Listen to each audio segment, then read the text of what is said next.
The Earnestly Speaking podcast is a show that is founded on free-flowing conversation and may at times venture into mature subjects. Listener discretion is advised.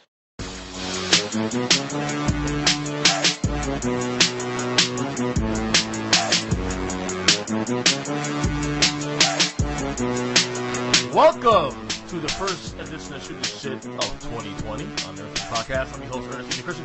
It is January 9th, 2020.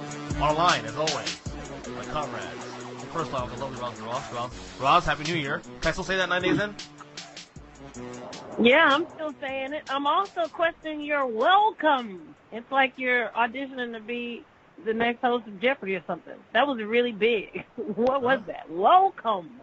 Oh. To first edition of I didn't plan that. That's new. Is that a new thing for 2020? I don't remember you doing that. So I just say, hey, what's up, bitches? Earnestly podcast. That's normally kind of what you do. No, I don't have a curse. I don't have a curse in the intro. No, you don't curse in the intro, but you do say, what's up? Hey, y'all, what's up? But what's going on? Earnestly podcast here. Also, yeah, some more laid back. Anyway, and of course, out of New York, GW Grass, a.k.a. Mitchell Trubisky fan club, president. Joking, of course. Far from it. Far from it. Yeah, he's back next year, buddy. Funny thing is, out of everybody in this group, everybody in this group right now, Ralston's playing football this weekend. Her team's playing this weekend. Ours is not. Apparently. Jeez. Apparently, and I was not even watching. Well, stop it.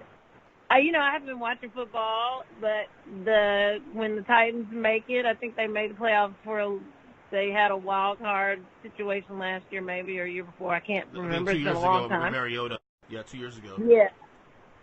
But I'm watching the thing, and I'm like, oh, they're not going to beat this team. And I turned it off after halftime and woke up the next morning. I was like, oh, okay. Roz, they didn't just beat the team. They didn't just beat a team. They beat the team. I know. That's what I'm saying. I didn't think they were going to beat the team, and so I appropriately but foolishly turned the TV off. And yeah, I'm like, okay, cool. So, but yeah, aren't they playing Kansas City this weekend? Is that what's happening? No, you're playing Baltimore. Or is it the Ravens? Ravens. Who are they playing this week? Ravens. Oh yeah, Ravens. Y'all done. I think it's over. I think the run might be over now. Yeah, y'all but done. you know, we back. We back, but y'all done. Rid of... Look, Roz, we back here in this cut. Us three, we back, but y'all done this weekend. Yeah. Yeah, and so then I'll be right where you guys are with no team in the playoffs. Yo, but for right now, you got a future. Like, really. What now, G? I always question fan bases like Tennessee. Like, do they really give a shit about the Tennessee Titans? Do they really care about the Tennessee Titans? I don't. I think. Listen, people in Tennessee care about the Titans, but especially people in Nashville, which is not where I live. People in Memphis love the Steelers, the Cowboys, and the Saints. And that's, and some of us love the Titans. But people in Nashville love the Titans. Yeah, that is true. So, I know a lot of people in and that's how But if that's who the stadium's right there, though. Smack dab right there, though. I mean, they're not a national brand. That's why they're not a national brand. The Steelers are a national brand. So are the Bears. So are the Packers. So are the Cowboys. They ain't no national brand. The Titans are not no damn national.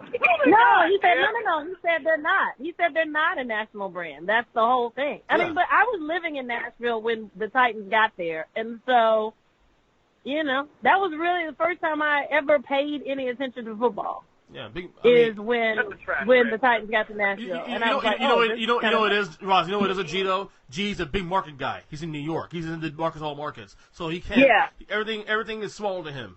Everything is small to him. I get it. I get it. Listen, there was I think there was talk of when. So, there was no stadium. Like, when Tennessee, quote, unquote, first got the team, there was not a stadium in Nashville. No. So, in the time that it needed to be built, the Titans played some games at Vanderbilt Stadium, and they played, I think, their entire first year in Memphis at the Liberty Bowl, which is now where the Tigers play and all that. But anyway, and it was so bad. Like Memphis people were showing up at the games when they showed up. They were showing up in Steelers jerseys to root for the Steelers when the Titans played the Steelers. They were showing up in Cowboys jerseys, in Saints jerseys. They could have cared less. They couldn't have cared less about this team. And so the Titans were so happy when finally they were like, no, you can just play all your games at Vanderbilt Stadium, because the Memphians were not having it. They didn't give a crap about you keep mentioning the Saints fans. Like, there is not a fan base. Like, their fan base is fast approaching my most hated teams in the entire league. Who, the Saints? Yeah, Saints, I get that. That's legit. Oh, my God, annoying as shit. I don't think I know a single Saints fan except for, like, my cousin. Does your cousin live in the South? No, grew up in Connecticut. I'm born to I'm actually married to a Saints fan, so there you go. Almost got divorced. Really? My wife loves Drew Brees. My wife loves Drew Brees. We almost got divorced this weekend. When I told her I was going for so the Hurricanes. I would say, I think Miami Dolphins fans are really, really, really annoying, but not half as annoying as the Giants fans. But Miami Giants Dolphins. annoying. I'm not gonna. Well, first off, G, fuck you, number one. All right, number two. I do agree to some extent. You have a point there. Rob, you going to say about my wife real quick about the Saints thing? No, I was going to say, so she really is a Breeze fan, and that morphed into Saints fandom. Yeah, or it's been over 10 years now too. It's not just like last 2 years. This last. Yeah, no, I get it. I respect that. I was just wondering if it actually started with the Saints or if it actually started with him. But I respect it. I like Breeze. Maybe because he's short and she's short, and that's probably why. I don't know. Oh, God. and white. Maybe he's a good quarterback. Nah. Or white privilege, I don't know. She is white. Okay. Did you guys have any New Year's resolutions this year? New year, new me, new decade, new you? Oh, bullshit. No. Good. Thank you. At least y'all ain't lame. Well, maybe G has some. I mean, lame ass. I don't know. G? No. I had a resolution I was like 8. Yeah. I'll do that. 8? How in the world were you even making resolutions at 8 years old? Why? What new version of yourself did you need to be as an 8-year-old? Oh man, let me tell you. I think that was the year I called the fire department on a false alarm to come to my building. So I may have just said I'm not going to do that anymore. You really were that kid? You were that kid for real? Yeah. It was bad. I remember I was watching Saturday morning cartoons and my mom was in the shower, and I called 911 actually. And I was like, oh, there's a fire in my building. Can somebody come? And I hung up the phone, but I didn't know that they tracked calls back then. So they kept calling, and I was like, yo, stop calling. And then like my mom came out the shower. She goes, who keeps calling? I was like, I don't know. So then they called again. You know, you could hear the fire engines coming around my block. There was kids outside playing and shit. And then my mom got the phone, looks at me through the bedroom. I'm trying to stare at the TV like, I'm like, oh shit, I'm gonna die. I almost died that day. So my mom, the living shit out of me, like, good. Bad. You deserve it. You deserve it. She beat the I think at one point she grabbed me by my ankles and swung me around the living room. Right. I think she might have done that. And then after that, the fire chief came to my house. It was funny because my mom told the story because I was like paralyzed by fear at that point. Your mom the fire came in. Your mom needs to spank you again right now. Even at age 40, she needs to spank you again. Nah, she can't because it doesn't hurt anymore. Gee, how? What the hell was what possessed you to do that? Like, why did you do that? I was bad. I don't know. I wanted to see what would happen. I wanted to scare the kids to block. I wanted to. New York privilege, of course. That's what it is. Roz, were you spanked as a kid a lot? Or you're adorable? No, because I hated to be embarrassed. So I didn't want to be yelled at in public. I didn't want to be spanked in public. I didn't want to be snapped around. So you're a good kid. I don't know if, I mean, I was a fearful little kid. And so I didn't probably do a lot of stuff that I maybe would have done because I was afraid of the consequences. I don't know if that means I was good. It just means I was scary. So I didn't get a lot. I'm not going to, You were scared. hype myself up. Yeah. I was just a scary little kid. Yeah, she wasn't scared. She was scared. Scared, but scared. I was scared. Right. Yeah, I was scared. Scared. Yeah. But no, yeah, I didn't think I was that bad. My parents hit me. I was pretty. I wasn't wild, but I was pretty stubborn. Everybody got a piece of my ass as a kid, so this. That's got to be said a different way, dude. Like, I know. Say that. That's why. I didn't mean it that way. Say that. But I didn't mean it that way. But that. yeah, you know what I mean. Everybody spanked the shit out of me. How about this? My mom actually spanked my oldest son. Not spanked him, but he gave like a little tap a couple days ago because he was being rude. And then she turns to me, goes, "You're next." I'm like, "What? What the fuck?" Like I don't. Wait, but this brings up a very important little question because both of y'all are parents now. Mm-hmm. You're not gonna spank, are you? I'm not going. I'm not going to spank. I currently spank. Yeah, I don't want you doing that. No, I do. Spank. No, well, Roz, I do. It's a last result thing. It's not like I just. Oh, really? Boom. No. It's like 3-4 strikes and then last result spanking. Does your wife agree with that? Oh, white absolutely. People don't really. Absolutely. Do that. Oh no. Your wife is letting you be okay with the spanking. Because she does the same damn thing too. Gee, are you gonna spank? Because you got a new little person. I can't wait to beat the shit out of my kid.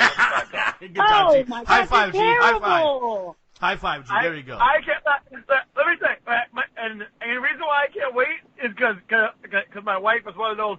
I'm never gonna hit him. I'm like, yo, are you fucking? Yeah, see your wife. That's another white person. No, I will knock the shit out of this kid if he gets out of line. No, that's another. White people don't even like that. Like, don't spank the kid. Roz, you gotta be a parent to understand that, I guess. I don't know. I told her, like, my big thing in raising a son, though, is he's not going to disrespect his mother, though. Right. So it's going to be very weird because if I hear him going off at his mother, I'm like, what'd you say? He's going to repeat again? Bow, knocked out. That's it. Because I don't want him ever thinking it's all right to talk like that to a woman. 100%, you know, 100%. And if you get off at me like that, then you better win the argument and win the fight. 100%. I can't disagree. Because I'm gonna let you get it off on me. I'm gonna let you get it off. But like, if you want to shoot the fair one, go ahead. We'll see what happens. Because I'm nice with these hands, you little dickhead. Well, there's a way to shut me down is by saying you're defending the honor of women by putting the kid in line. But still, like, I hope it's like a last resort. Like, don't just go straight to it.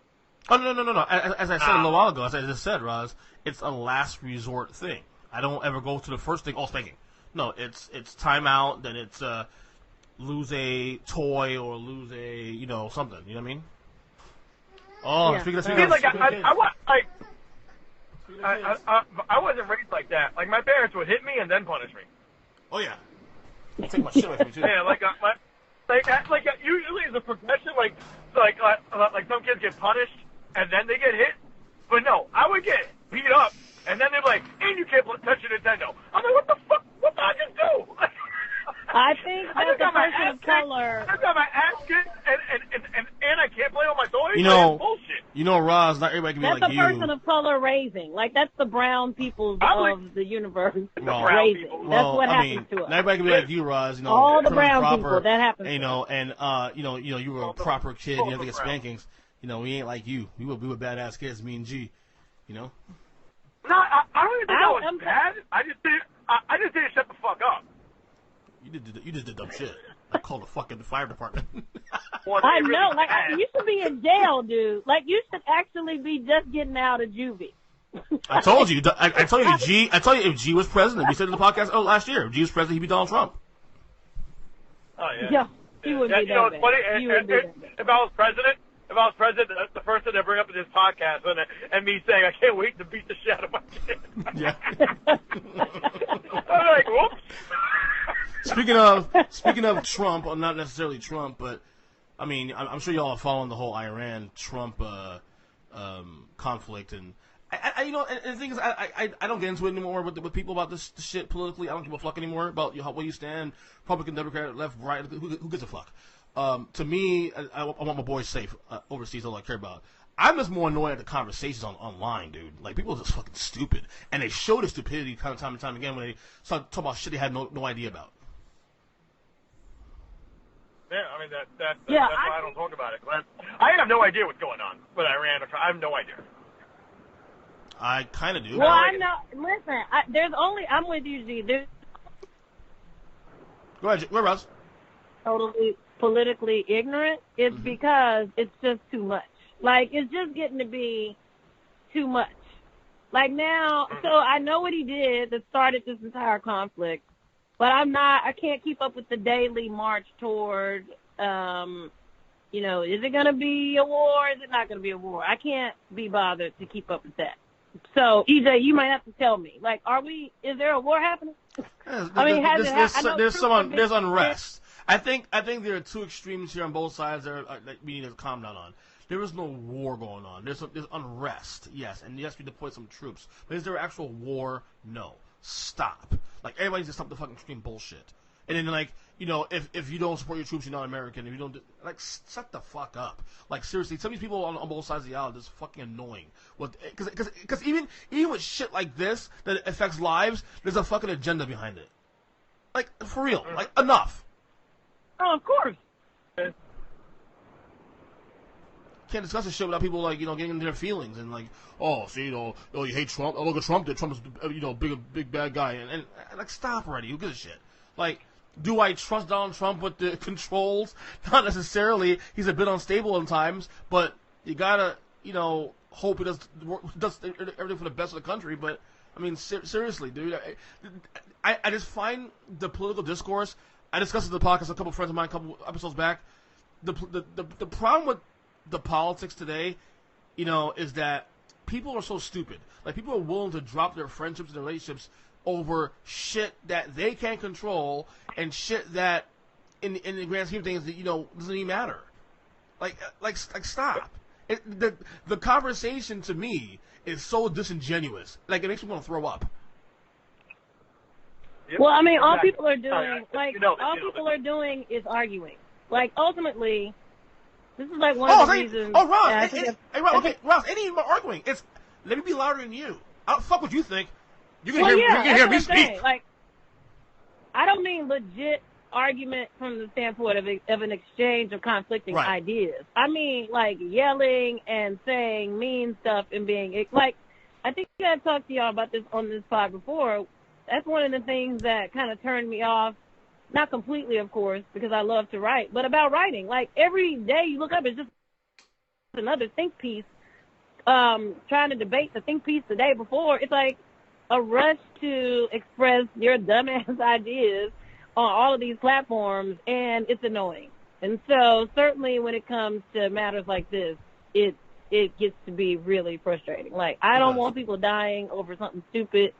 And I haven't found yet that this is a thing that is legit with him killing the dude. So I don't know if he's doing this as a distraction away from his impeachment hearing. Like, it's just too much. Like, just let me know. I'm praying for all the troops that got to go.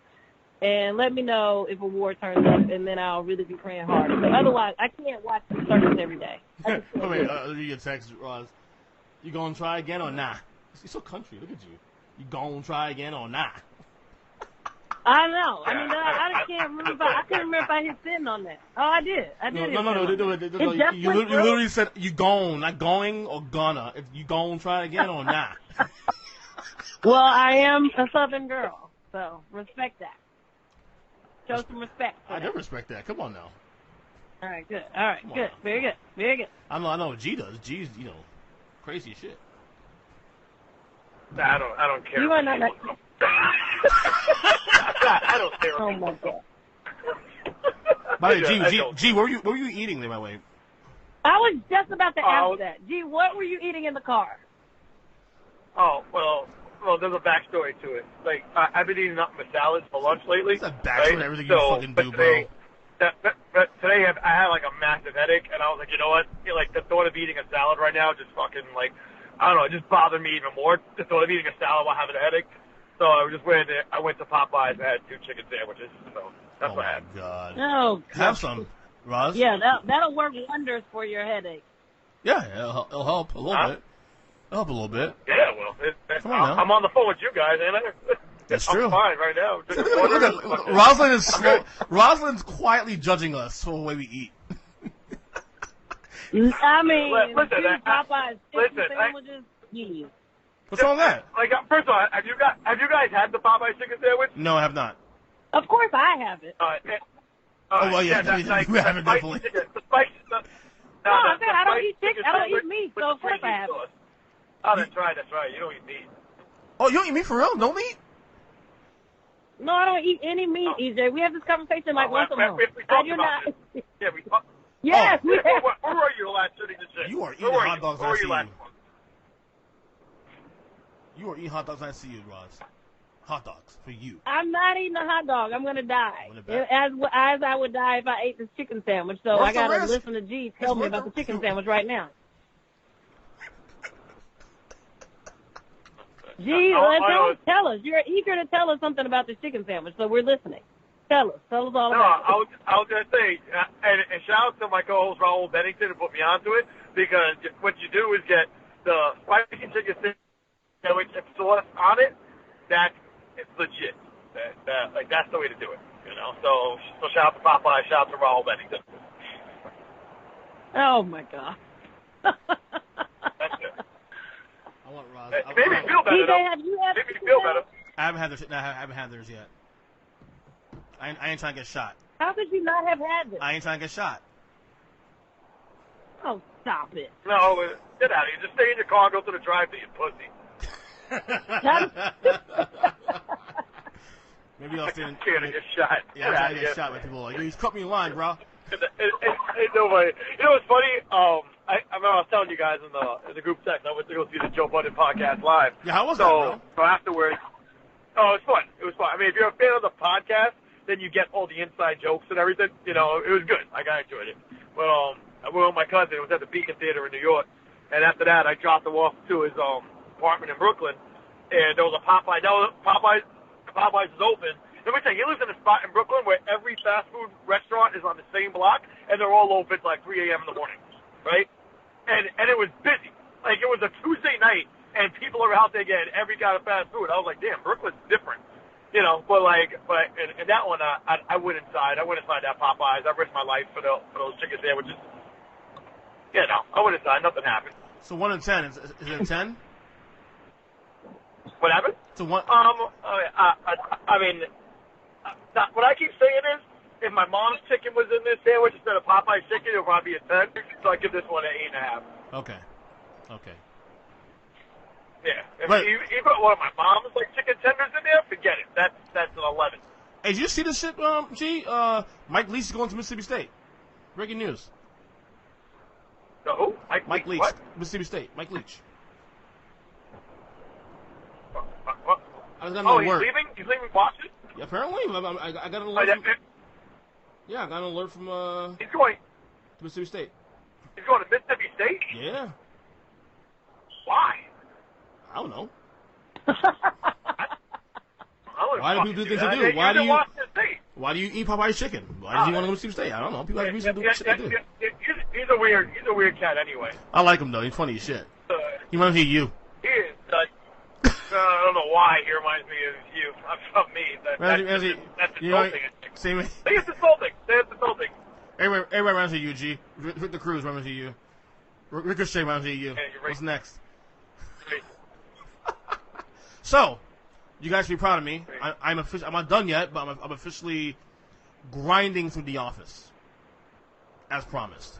Yo, you're only on season 3. That is the worst. You should have been done with that. But bro, I watched 2 seasons. I watched 2 seasons in the last couple days. So I didn't really obviously I have too many distractions, bro. Between wrestling and basketball and parenting and do my working. Parenting. You mean parenting?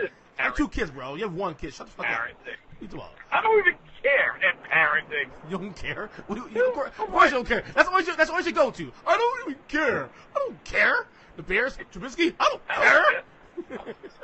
Care, man? You need to watch sports and wrestling. I don't care about your parenting. I can't. I mean, it seems like didn't you start this like 3 months ago? I started the first couple episodes of season 1 a couple months ago, and then I stopped because I got distracted with all this shit.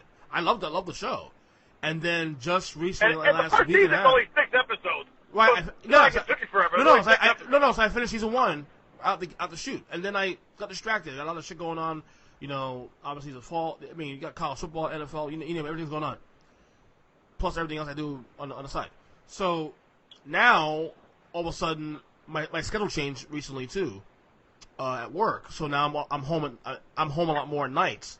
So I've been able to actually binge now on a regular now. So I've since I guess it was last week. I just plowed through season 2 and now I'm middle of season 3. What have you learned? That Stanley's the fucking man. That Kevin's hysterical as shit. That Michael Scott's the biggest. That Michael Scott's the biggest.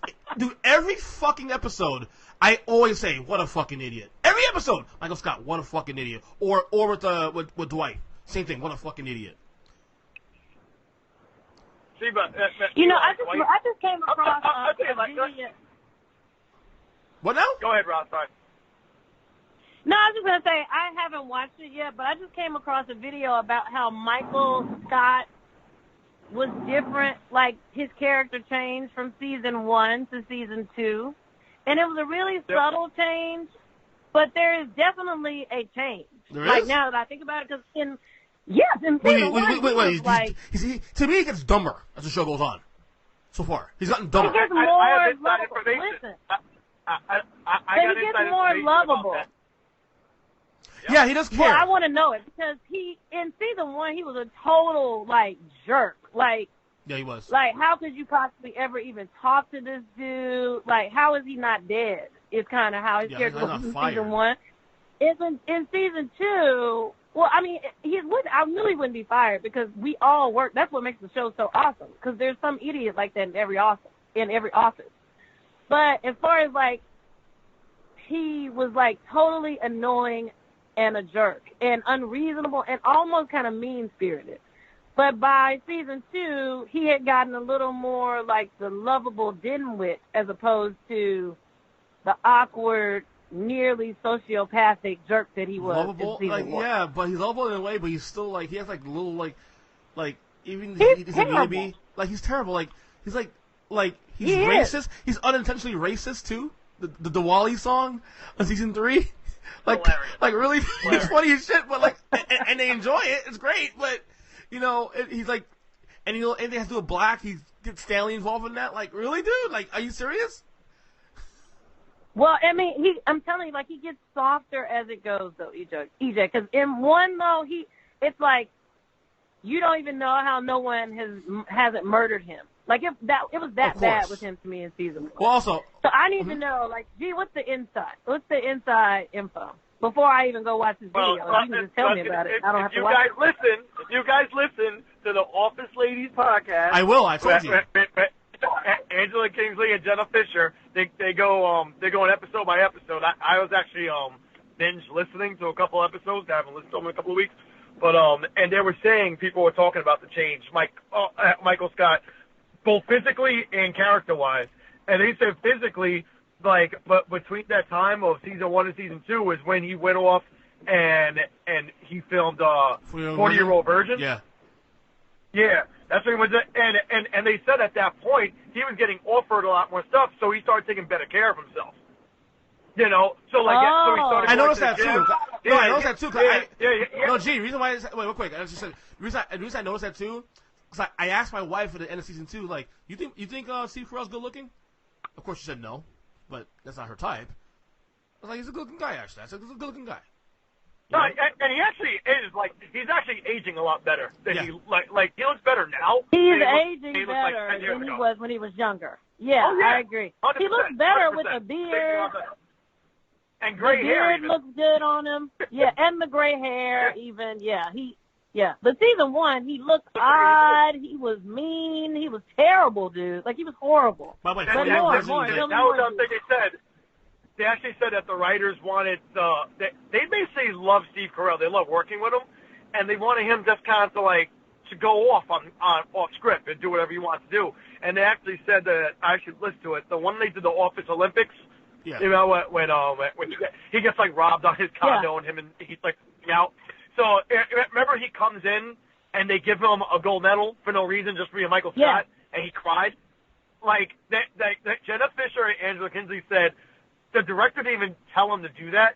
He just did it, and made the whole cast feel like the whole shit was real because they all because Jenna Fisher said at that point he became like all right, everyone else can make fun of him, but he's our guy. Only we can make fun of him. Like it became a thing, and that's kind of like that's kind of the feeling you have as it goes along, which is why that they kind of pacify Michael with all his stupidity. They're like, he's a sweet guy, he's just stupid, but only us that he's our guy though.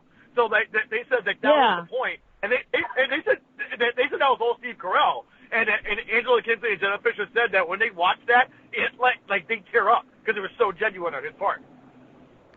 You know, Also, Oh my God. Also, like what else you asked me earlier, what I learned from the show. Jim's just shit. Jim's funny as hell. Dry humorous. You know, this, but Jim is really an asshole. That's the whole thing. Jim is really an asshole. He man. is, but he's Like, also say that all subtly the time, he's subtly an G. asshole. He's subtly an asshole. not. He's an asshole. No. Rashida He's Jones. an asshole. And he No, has no he's game. not. And he has no game. And he has no game. I don't think he needs to. I mean, his personality. I mean, women probably flocked him anyway because of his personality. And he's tall. Yeah, And he's tall. Listen. But you're allowed to say that because I don't even want to go down this road today, but you know how I feel about Pam. So if you think Pam is the best. Jim's an asshole, then I'll give you that because I think Pam's terrible. And so Pam's it all annoying. works out. It hurts my soul. I'm only Hurts two my soul when you say right. that. I'm only 2 episodes into the show, and I think Pam's annoying as shit sometimes. She's fun. She has a moments, but she should be annoying at times too. You know what I mean? So Pam is the most adorable thing. she's cute as hell. By the way, No. now G, I'm saying she's the most adorable white girl. Like she's typical adorable, white I'll hit bread it. white. I'll hit it straight up. That's disgusting that you spoke like that on the podcast with Rosalind here. What, with Pam? Nah, she's one of the boys. Come on now. No, I'll hit it. No, but seriously, Rashida Jones. Oh God, yes. I text you that. No, I mean, I'm not. I like her. I mean, I'm not. This is not a commentary about like the way she looks. I didn't like that. As a character, I just thought she kind of was a terrible person. Like I didn't like the way she did. Well, I guess I haven't Jim. seen that yet. I can see where we're coming from early on in the show. Like she's kind of not ditzy, but she's kind of like, if you like Jim so much, and you know Jim loves you, just fucking go and make it happen. Now you're acting weird around him now. When Well, you I understand why it's not. I get why it's not that easy because it's not. But what I'm saying is, because she would have to break up with the fiance. I mean, no, but I get why but it's not that easy. But I don't understand why. She kind of led Jim on a little bit, even though she clearly was afraid to go ahead and lock it in with him. I don't like that. But Roz, like that I'm part, talking about the. But Roz, But Jim did asshole shit too, though. But Roz, I'm talking about the period. I'm talking about the period when they did break up, when they called the wedding. That's what I'm talking about. And Pam's still acting stupid. Oh, okay. Okay, that's all. I mean, yeah. It's all good though. She didn't come right out with It's all good. He got Rashida Jones anyway. All good. She finer than Pam anyway. Yeah. So what the hell? And you know what? At the beginning of season 4, you tell me how you feel about Jim. When I get there, I'll tell you. Of course. You know. Yeah. Wait a minute, and here's the thing, I don't know my season. So at the beginning of season 4, like without revealing anything to EJ, what is the transition that happens at the beginning of season 4? I'm not there yet. I can't tell you. You can't really say anything because it'll reveal it to EJ. Okay. I'm not there yet. I'm not there yet.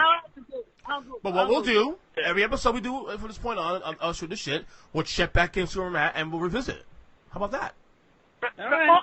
motherfucker, you better be done. You better be done next month for the whole shit. I think I will be done by. No, the way I'm going now. No. Real talk. The way I'm going right now with the show, I'll probably be done the next 2-3 weeks. So.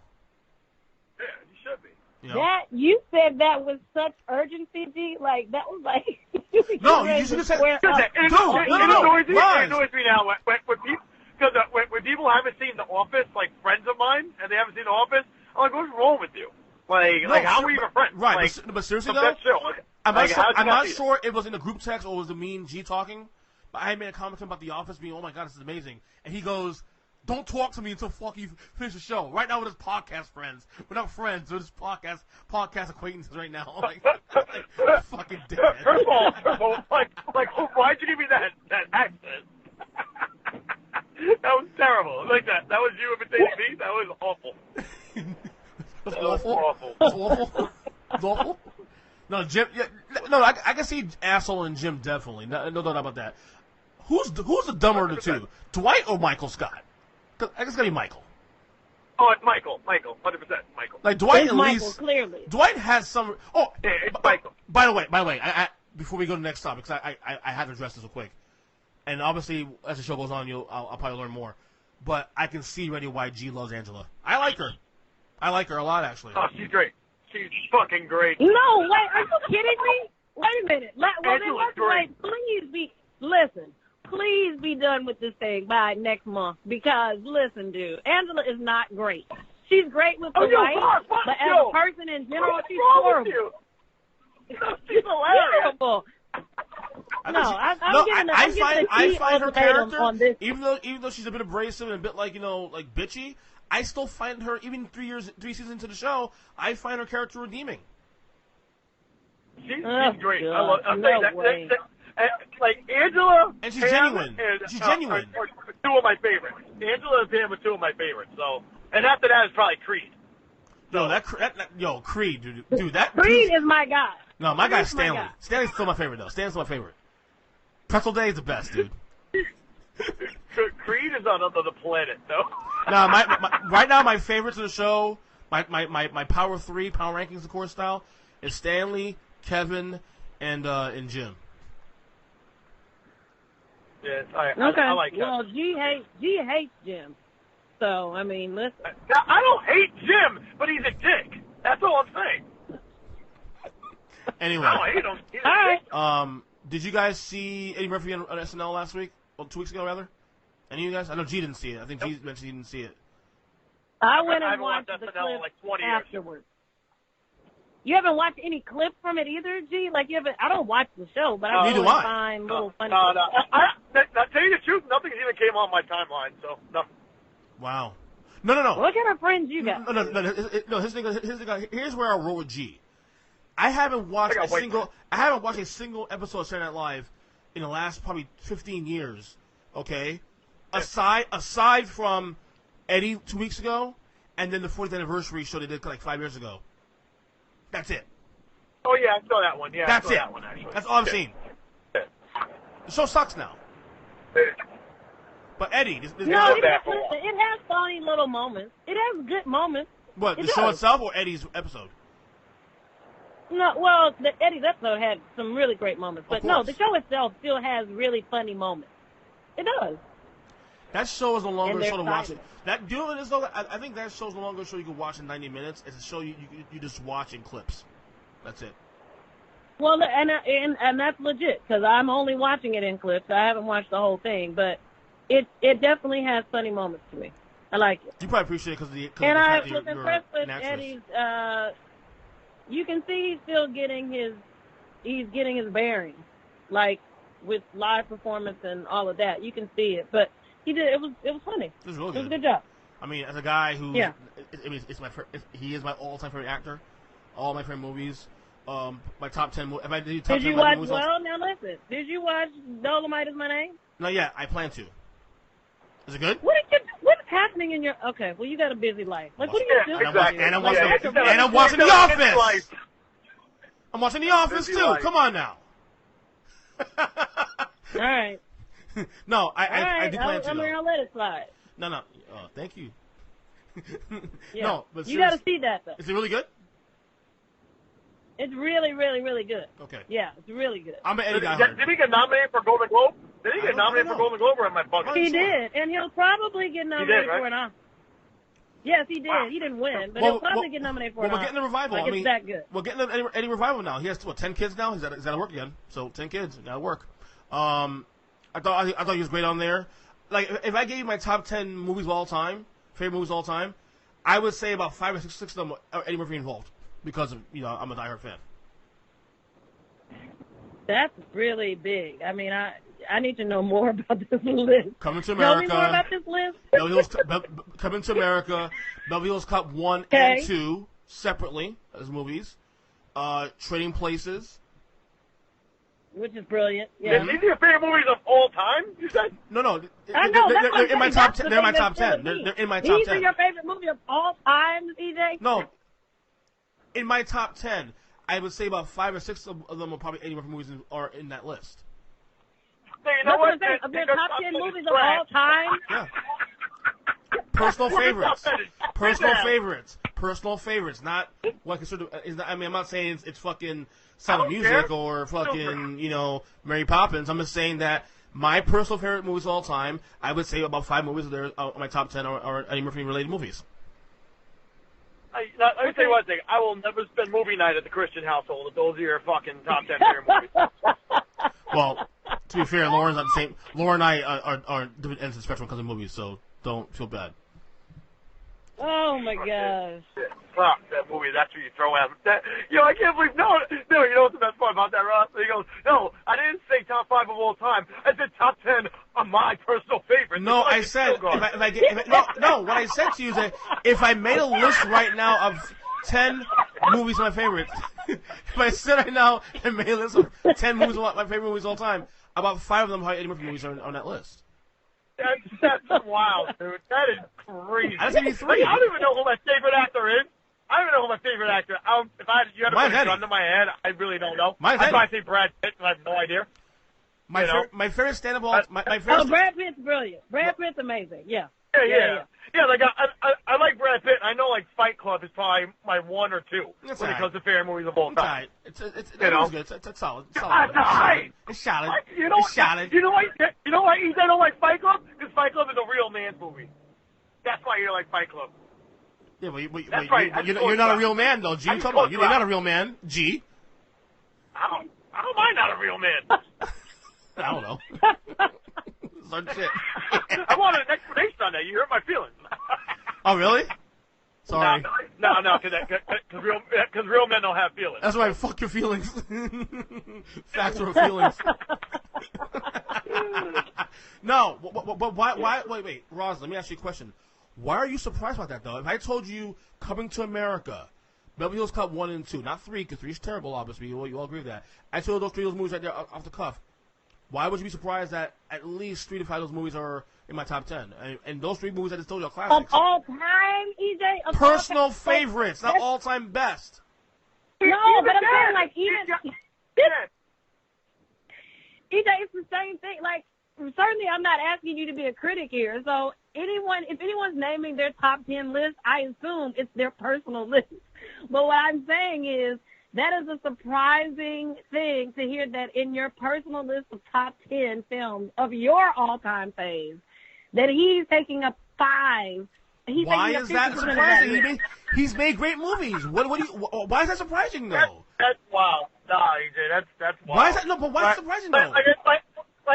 Like I said, I think in my top 10, Brad Pitt probably has 2 spots. I'm probably pushing that Okay, second hold on. spot. Okay, where's Coming to America rank in your all-time favorite movies? Coming to Probably America top is 20. one of my. Listen, My top 20. Honestly, my Eddie Murphy film that lands in a top 10 for me is Boomerang. But what I'm telling you That's is top like 20 for me, actually. that when I name That's that such a film girl in my answer. list, Such a girl answer. it is a girl, Bang, and that's what I'm bang, saying. bang. When I name that in my list, I'm very aware that that it's a girl choice. Also, like right next to that is The Departed. You understand what I'm saying? So I'm telling you, like The Departed. What else is in your top 5? Maybe that'll help me. Like, is The Goodfellas, The Departed, Godfather, any of these classic, actual, ridiculously like Moonlight, any of them. What Wizard else of is in your top Oz. 10? Wizard of Oz. No, it's not. It is, actually. It is? Yeah. That's my Say that mom's again? favorite movie. I can't stand that shit. Fuck I can't you. stand The Wizard of Oz. What's wrong with Wizard of Oz? If you look at my mom, you would hate it too. Wait, the Wizard of Oz is in your top 10? Yeah, all time. Maybe not anymore. Now, as an adult, probably not anymore. But growing up, it was my top 10. Growing up, it was a top 10 movie for Listen, me. I just want to be clear because you're a brown person. Are you saying that the Wizard of Oz with Judy Garland, or are you saying the Wiz with Michael Jackson and Diana Ross? Which one do you Wizard of think? Oz. Here's a weird thing about me. You guys know I am a diehard MJ fan. I don't like The Wiz. Oh, Wiz is that's trash. tragic, dude. The Wiz, I know. It's funny. The Wiz is trash. I'm not a fan of The Wiz. I can't get into know it. G's gonna hate it because that's a G thing to say. But what I'm telling you is the Wiz But is is that where that Ease On Down the Road song came from? Yeah, The Wiz. Yeah. Yes, it is. That song is such garbage. He's he's on that road. It's the yellow road, you fucker. What are you talking? Why is that garbage though? It fits the movie. Legend. I used to, dude. Honestly, it's so bad. I used to literally watch only the Michael parts, and that was it, and then turn it off.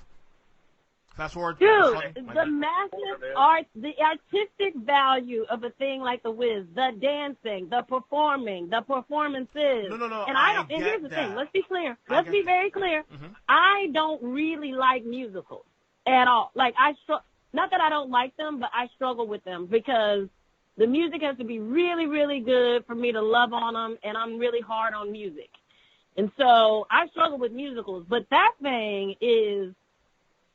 But again, Judy Garland is one of my favorite all-time voices. Like, that woman could sing like nobody could sing. So what should be Wizard But of I'm Oz just then? surprised. I'm surprised to hear that The Wizard of Oz is in your top 10 films of all time, Top right 5. next to Beverly Hills Top 2. Top 5. You understand what I'm saying? Like, see how that... I'll actually throw EJ some bell because in my top 10 is West Side Story.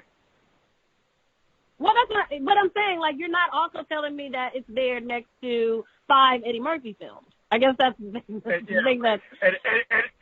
And Toy Story 2 and A Bug's Life. No, it's not up there with those. I've still never seen Toy Story in my life, and I own all 4 of them. You ain't missing nothing. You're not missing anything. My wife loves that They're shit. terrible. I don't get it.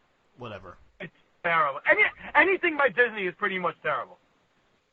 I find Disney overrated. Well, did Disney do Shrek? Because the Shrek 1 and 2 films are amazing. Oh, they are. And They're Eddie amazing. Murphy is the primary. You're damn right. Primary responsible. Top 5. He is. Look, Eddie Murphy is a really, really, really good actor, and he is probably going to be nominated for an Oscar for this film. So, circling back to Dolomite is My Name, done by a Memphis, written and directed by a local talent from Memphis, Tennessee, who did Hustle and Flow, Craig Brewer, who's a friend of mine. Like, you got to see this film. It's real. It was scored in Memphis. Like, you got to see this. It's really good, and Eddie Murphy's probably going to get nominated for an Oscar. And Wesley Snipes is brilliant in it. Rosalind in a R. way Ross. you probably... Rosalind R. Ross. Yeah. Coming to America, Beverly Hills Cop 1, Beverly Hills Cop 2, another 48 hours. 40 hours original, and Trading Places. That's 5 movies right there, I'm telling you. They're incredible. They're all really good. Listen, these are really good films. I just am surprised. That's a real dominant run. Like, that's like Eddie Murphy. like Tom Brady. Eddie Murphy from 1982 to 89 was probably the biggest celebrity, not named Michael Jackson, on the fucking planet. Yes. Period. Yes, I don't disagree. Yes, I don't disagree. And I like him a whole lot as an actor. And I'm rooting for him. There was a debate. To end up in the There was a debate a couple of years ago, and we mentioned the SNL Best of 40th Anniversary a couple of years ago. And G, you might remember this actually too. I'm not sure. Maybe you remember this, and maybe Ross, maybe you remember this on Facebook and Twitter, whatever, about who were the Mount Rushmore of SNL. Who were the top, the greatest of all time. Remember the debate we were having? I think we podcasted. Yes, we did. We did actually podcast on that one podcast. It's just 2014, and people. There were some people who pushed back on Eddie Murphy. I'm like, are you fucking kidding me? There's no debate. The question's number 2. Number 1's not even a conversation. It's Eddie's number 1 with a bullet. Number 2 is the question. I think I had Eddie and Steve Martin, and after that, it was like, I don't know. After that, I was like, Two Girls One Up. I had Eddie and Steve Martin. I had Eddie and Adam Sandler. Wait a minute, Yeah, wasn't Bill Murray on this? Like, wasn't Bill Murray Dan wasn't Aykroyd? Bill Murray might have been but the Murray wasn't technically a cast member. Technically, if I'm not mistaken. Is he the one that's not? One wasn't Martin. Was that the one cast member? One of those two was not a cast member technically. Really? Huh, Yeah. Okay. Yeah. Well, You know what? I'm thinking. I think you're right. I know I had. Because I think I'm confusing Chevy Chase, He was a and cast Bill member. Martin. He was a Because cast member, Chevy Chase definitely. was a cast member, right? Chevy Chase definitely was a I cast might member, be confusing him with Bill Murray. Bill Murray might not have been a cast member. Right. But I'll double check. Nah, he had it with But No, Yeah. he was on the show I a thought lot, he was, but not an official cast member though. He was not. He was on the show a lot though, but not as he was not a cast member. That's Actually. crazy. Right. It's Eddie with a let's bullet. just go. That's I'm close. going to the Google. No, he first rose I'm to going to the- fame. Listen, he first rose to fame on Saturday Night Live. Oh no! Well, Yeah. it doesn't say the cast. It says wait though. It says with a series of performances that earned him his first Emmy Award. Who's this? So I don't know if he was That's Bill Murray. They didn't say he was a cast member. They just said he first rose to fame That's on what- there. that's what I'm which is saying. different He- language. I'm pretty sure he was because wasn't he dating what's her face, the girl at the time who was huge? Oh no, but no, he wasn't a cast member though. Well, yeah. Okay, so now I'm going through his career experience. It says, yeah, it led to his first television role as a cast member of the ABC, which used to be on ABC. No. ABC variety show Saturday Night Live with Howard Cosell. That's interesting. Mm-hmm, That same season, another variety show titled NBC Saturday Night from He officially joined NBC Saturday Night Live for the show's second season following the departure of Chevy Chase. So he was the Chevy Chase replacement. Right. So he was on there. And for 3 seasons. I think Steve Martin also is another one that's I'm not even sure he's a cast member. He might be the same other person too who wasn't a cast member as well. Steve Martin and Doesn't matter. Steve Martin. Steve Martin's great though. I love Steve Martin. Did you guys see that part on The Office? Now that I'm going back to it, when Michael talks about the saddest day of his life. Which was. Have you gotten to that part? Remind me what it is. Remind me, G. You remember, Ross? I mean, it's just a joke. It's not like it spoils the plot. But Michael Scott goes, "Oh, the saddest day of my life. I always told people it was the day Steve Martin died." They're like, "Steve Martin's still alive." He goes, "Yeah, but I don't want to think about it."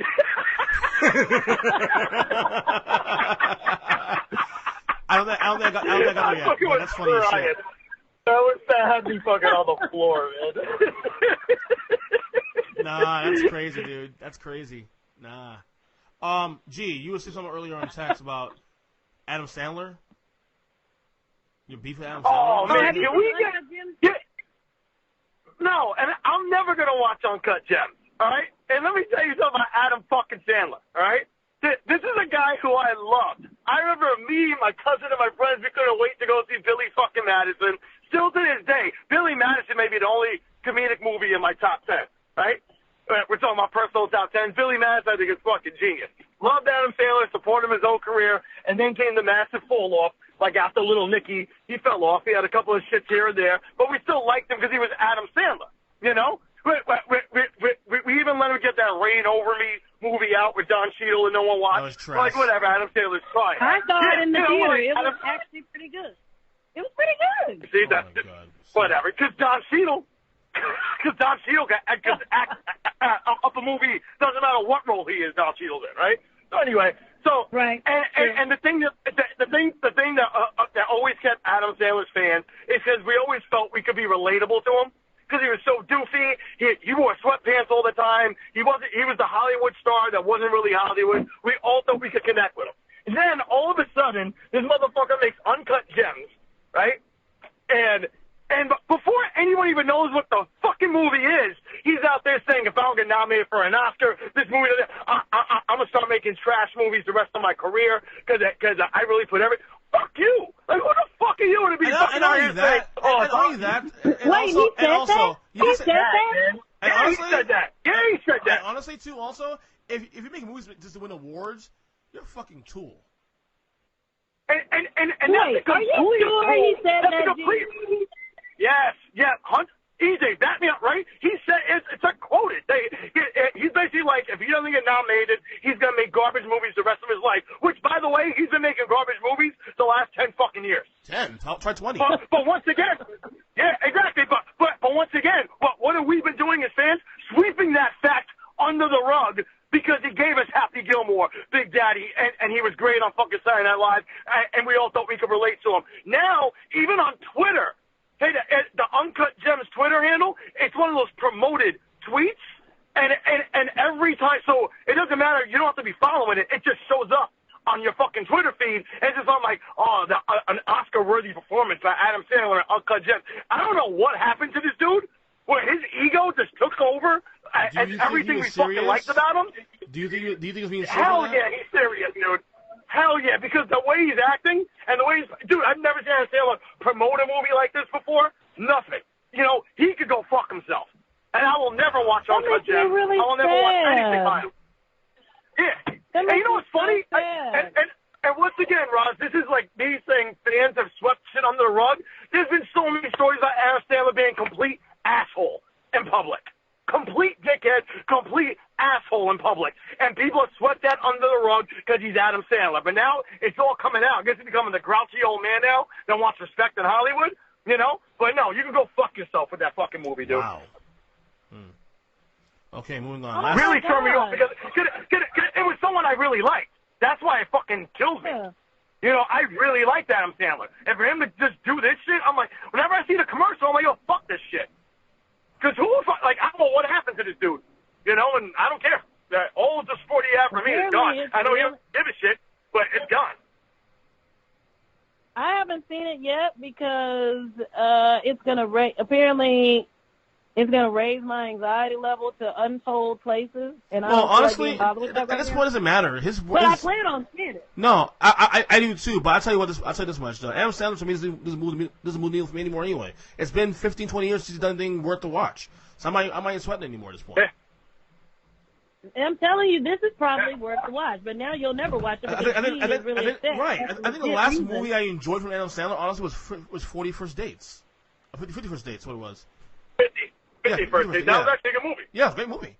But was Jennifer Aniston in that? No, Drew Barrymore. Drew Barrymore. No. Drew Barrymore. Yeah. Drew Barrymore. But it was actually really fucking sad. That movie was really sad. Like, if you don't cry during that movie, I cried. I cried also in the movie. Yeah, that movie made me cry a lot. You are such a crier, dude. He's so sensitive, isn't he? I told you I cried during movies. I told you. You said you cried in The Office. And The Office. And you cried during The Office. Yeah. But I won't cry in real life. It's stupid. Me too. I'm the same way. Gee, you're not very alike in some ways, dude. That's weird. I won't cry in real life, though. It's really I'm the weird. same thing. I'm the same way. I won't cry a lot in real life, but shit like TV and music, and even music, too, will get me tears, too. Like, it's pretty much anything in the arts, you know? Yeah. If anything in the arts will get me in. If it's performed right or carried out correctly, I don't know. It just hits a different point of my brain, I guess, and it just triggers it. All right, last thing. I got about 10 minutes. I respect that. All right, last topic here before we go, because I got about 10 minutes. All right, so the Rooney Rule. I want to discuss this with you guys quick. The Rooney Rule has been in effect for what? I think about 10 plus years now. Right now we have only 3 black coaches in the NFL. 4 if you include Ron Rivera, minorities of course. We had 7 2 years ago. Now we're down to 3. Mike Tomlin, Brian Flores, and who's the third? Flores, Tomlin, and whatever. We got 3. Rivera. No, Rivera's 4. He's 4. You want to count Rivera? No, he's Spanish. He don't count. He ain't black. Anthony Lynn in LA Chargers, of course. And obviously who should have gotten fired, but no, he got made playoffs last year. Come on now, won 12 games, 13 games last year. But anyway, so shut up. Anyway, so obviously the question about the Rooney Rule, is it working? Is it not working? Obviously, we've gone from 7-3 in 2 years of head coaches. You've seen Mike McCarthy get his job in Dallas. You've seen guys like Joe Judge, no experience, get a job in New York. Who the fuck is Joe Judge, by the way? I don't know. As a Giant fan, Rivera got his job in Washington. He's a minority. Matt Rule, who has no experience as a coach in the pros, gets his job in Carolina. Well, I guess the question is, is the Rooney Rule working? or is it just is it even necessary at this point? Yes, it's necessary. Okay. That's an easy answer. Okay.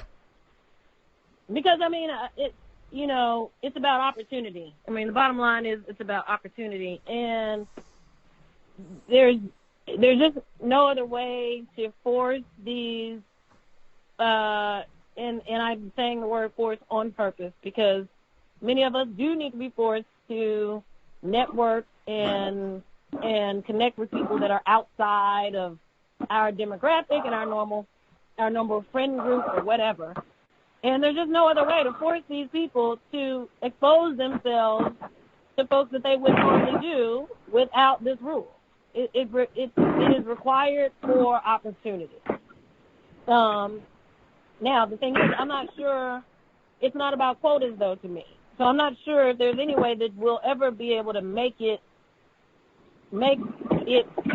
be so in effect that it starts to reflect this evenness and this balance, but it's necessary for opportunity, for consideration of opportunity. It absolutely is necessary. But it just might not ever, I don't know if we can make the numbers reflect what they really should reflect, because now we're having a conversation about quotas, and I don't like that conversation. I don't either. I don't either. No, I love the opportunity conversation. I don't like the quotas conversation. Right, and that's the thing so too. Also, for opportunity, it's important. Right, because 2 years ago we could have said it's working. Seven coaches hired that are black in the league, and 2 years later now it's going back down to 3 now. So you could have that conversation 2 years ago and now having all that. To me, I've always said that the biggest thing about the Rooney Rule is more so getting the name in the network more than anything else. Get in the network, get it circulating. That's how Mike Tomlin got a job. Other guys like that. Todd Bowles at one point, all that. But to me, like, I'm torn because on one hand, I agree it should exist, but on the other hand, like, to me, true equality is when you don't have to bring up race all the time. You know what I mean? That's when you know you're truly equal. When you don't have to bring up the idea of race. So, but there's no way. But because of the many, many, many, many years that race was a part of the conversation, race has, at this point, race was a part of the conversation in ways that we didn't want for a very, very, very long time. And so we're not even anywhere near the point where we've had years where race is a part of a more favorable conversation. Right. And so until that levels out, then we're not looking down, we're not staring down equal playing fields, because we haven't balanced out the amount of years in which race was actually a positive, healthy conversation. Like, we haven't balanced that out yet. And the broader conversation needs to be on the back end, because the part that's far more significant to me is how quickly we give up on black coaches and how they often don't ever get another chance. Yeah, that bothers me. That's why I was. And that's a different conversation, even than getting the initial opportunity. But how long we have those opportunities and how often we get them again compared to white counterparts who get chances over and over and over again in ways that we don't. Right, and not comparing it to, off topic here, but G and I discussed something what had to do with wrestling and Kofi Kingston about being a champion for 6 months. It wasn't about him losing the title. It more so would he get back into the conversation of being a champion again. That's what scared me. Because race always plays a part in all this stuff. G, go ahead. And even though I'm Puerto Rican, I always say we, because I feel like Puerto Ricans and black people just gotta stand together because we fight the same fight at the end of the day. So like for me, the Rooney Rule I always felt was just like a slap in the face. Because it just gave owners the opportunity to say, yeah, well, we interviewed him, he didn't qualify. Right. And no matter what it was, we interviewed him, we satisfied the Rooney Rule, it's just checked it off the list. And all the Rooney Rule meant was you had to get a candidate in there. You could have got a special teams coordinator from a college who was black, as long as you were interviewing him. But at the end of the day, he doesn't have the experience. We just liked his moxie, but, he didn't have the experience. So the Rooney Rule to me meant shit the whole time, My whole thing is, and this is a broader spectrum, the NBA doesn't even have as many black coaches as you would like to see. Yep. I mean, who coaches all these young black men? A bunch of old, skinny white guys. Pretty much. You know, I don't know how they relate, and I don't know how over time we've had all these great black players in the last 30, 40 years in the NBA, and none of them are considered to be a candidate, you know, as a head coach. But that's another story. You know, my whole thing is, you want these white owners to hire black coaches. You know what you do? You get the white owners out. You need black owners. You know, and what you need is you need these conglomerate human beings that we have, like the Jay-Z's, the Diddy's, the Tyler Perry's, the Oprahs. You need them to come together and try to buy out a team or two. You know, you need black ownership. Like that's the whole thing that gets me upset. It's still black people trying to fit into the white society. It's still black people trying to fit their square peg into the round hole. You're not accepted. We're not accepted. You know, it's the same reason why the Chicago Bears took Mitch Trubisky over Deshaun Watson, and I've been saying that. That's the only reason why the Bears took fucking Mitch Trubisky. And you get what you deserve. Yeah, and not for nothing, because EJ, when you look at Mitch Trubisky physically, you know, good-looking white kid, he has the presence, good smile. He's everything you want your franchise to be represented by, right? Mm-hmm. But in the general scope. He's what you want. Deshaun Watson? Nah, the tatted up black kid who's an athlete? Nah. But even though they played in the same conference and Deshaun Watson killed all those teams and Mitch Trubisky was fucking just getting by. But that's another story for another day that I could talk on for 30 years. You can see that on the Bears Brawl on YouTube now. But nice plug. It's still about inclusion in the white culture. And that's where the mistake is. That's why we need these black conglomerate people to come together and buy out at least one fucking team. One. You got to get in there. I agree. You got to get in there. So that's why the Rooney Rule to me is bullshit. Because we wouldn't need that if we had at least 8 or 9 black owners. You know, and you're not going to tell me we don't have 8 or 9 multi-billionaire conglomerate black people who can't buy the team, and if they know nothing about the sport, give it to someone, give it to a black guy who does know about the sport. Let him run the team. You know, I don't get it. I don't get it. It's still a search for inclusion, and that's what gets me upset. I agree. You can't say any better, buddy. But however, I mean, that's the way I exist on most race conversations. First of all, ultimately, if you don't own a space, like if you're not making arrangements, your priority needs to be making arrangements to own a space. But if somehow you're not making those arrangements, then the first thing you need to be doing is making sure that, so you need to understand that your time in that space is temporary, because it is. And while with the temporary time that you have there, you better be opening some freaking doors so that somebody else can come, another one of us can come in and take that temporary spot when you're gone. But the problem is we don't open doors because we start to feel like, oh, we earned this and we'll be here forever, and you won't. And so when you get put out, then none of us get a chance to walk right in behind you because you didn't groom the space for that. But the priority to me always has to be to own your own freaking space.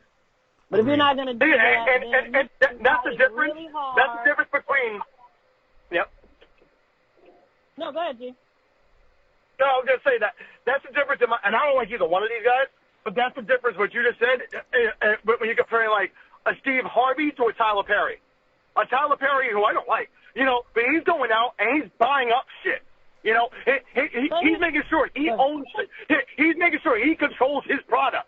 You know, Steve Harvey is fine just being with the white guys that are working for them and getting that paycheck. And that's the difference.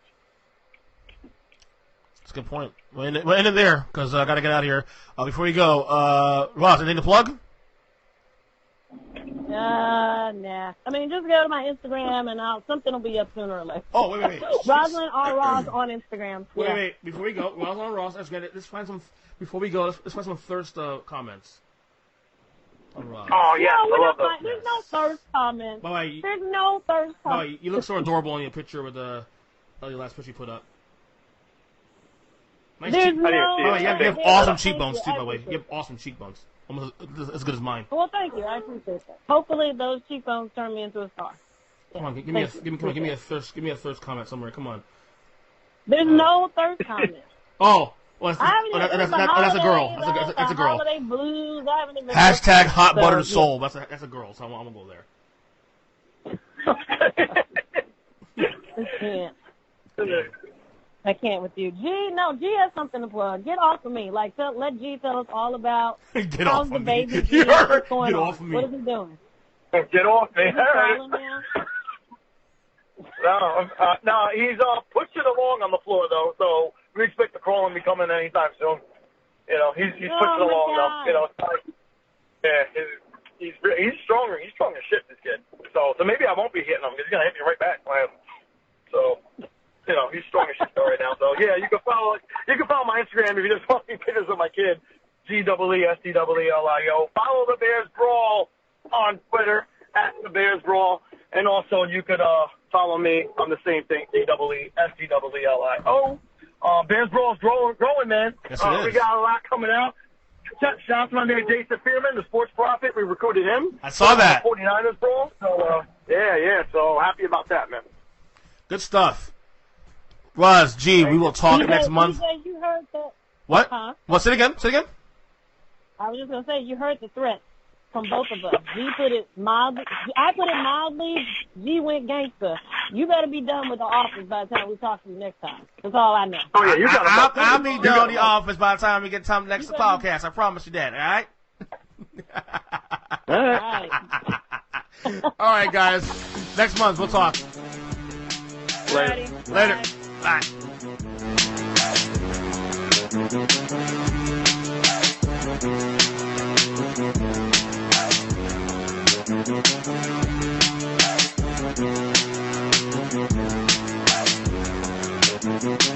Bye.